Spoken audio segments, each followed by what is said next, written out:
NBC moderator Matt Lauer in the crosshairs from all sides, especially in the media, over last night's Commander-in-Chief forum. New York Times saying that he hammered Clinton but surrendered to Trump. Trump supporters feeling exactly the opposite. Howard Kurtz, Fox News media analyst, host of Media Buzz. How you doing, Howie? Good morning to you. Good morning, Bill. Analyze it. How'd it go? Well, you know, 98% of the criticism of Matt Lauer is hyper-partisans on both sides, with one exception, which I'll come to. I think he did a pretty solid job. Ironically, conservative media sites, when the program was announced, said, oh, he's going to go easy on Hillary Clinton because he once went to a Clinton Foundation event. Let's take a look at a couple of questions that Matt Lauer asked the former Secretary of State, beginning with questions about her private email. You were communicating on highly sensitive topics. Why wasn't it more than a mistake? Why wasn't it disqualifying? How do you think these people feel when the person running to be their commander-in-chief says her vote to go to war in Iraq was a mistake? So no softballs over the plate there, Bill. And then the similar treatment when Donald Trump took the chair moments later.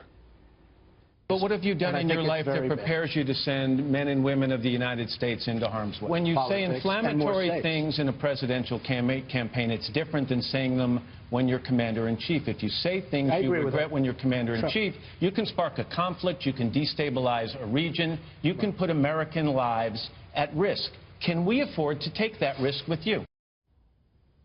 That was major league pitching, Bill. Yeah. There was criticism for interruptions, and I think you hear it from both sides in the following bit from the New York Times. Quote, Lauer interrupted Clinton's answer repeatedly to move on, not once for Trump. Norman Ornstein, the political commentator, wrote in a Twitter message adding, tough to be a woman running for president, end quote. I think you could flip it around. I think the Trump folks feel the same way. What do you think, Howie? What have you picked? Well, I think Hillary Clinton, as is her style when she gets into the weeds of policy a bit, gave longer answers. And so Matt Lauer has 24 minutes. He's trying to move it along.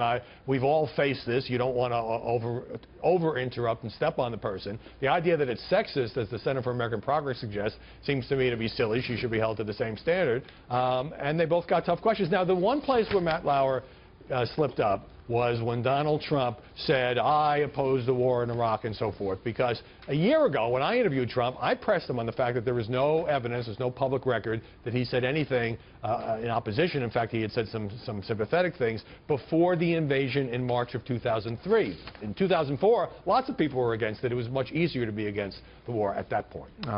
Watching this thing on Twitter is something else. I think what the organizers wanted, frankly, was more questions from the veterans. But they are very pleased, as Rykoff told us a few moments ago, that they've got some attention on this. We've analyzed the moderator lot. Okay, from Politico, here it is now. Less than 3 weeks before the general election first debate, Donald Trump and Hillary Clinton shared a stage for the first time on a Wednesday night. Neither appeared ready for the brightest lights of 2016 as they flashed the very liabilities that makes their backers uneasy.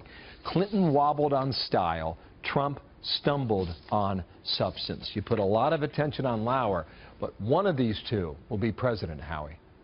Yeah, and I think that's kind of a fair framing of it because, look, Hillary Clinton, as the former chief diplomat, has a lot more substantive knowledge, but she does struggle and is sometimes on the defensive, whether the subject is the intervention in Libya, Benghazi, of course, or her own email scandal. With Donald Trump, you know, he says things like, and was asked about this by Lauer, you know, I know more than the generals, we will bomb the blank out of ISIS, and sometimes seems, and then, of course, he opened the door to criticism because he said nice things about Vladimir Putin while criticizing American generals. So both their strengths and weaknesses were on display. The best moderator in the world can't change that. I mean, what partisans want is for you to just pummel the person into submission. And, you know, sometimes we don't follow up because we know the clock is running and you want to get the next question. And your head's full of a lot of stuff. Thank you, Howie. Howard Kurtz there in Washington with some analysis there.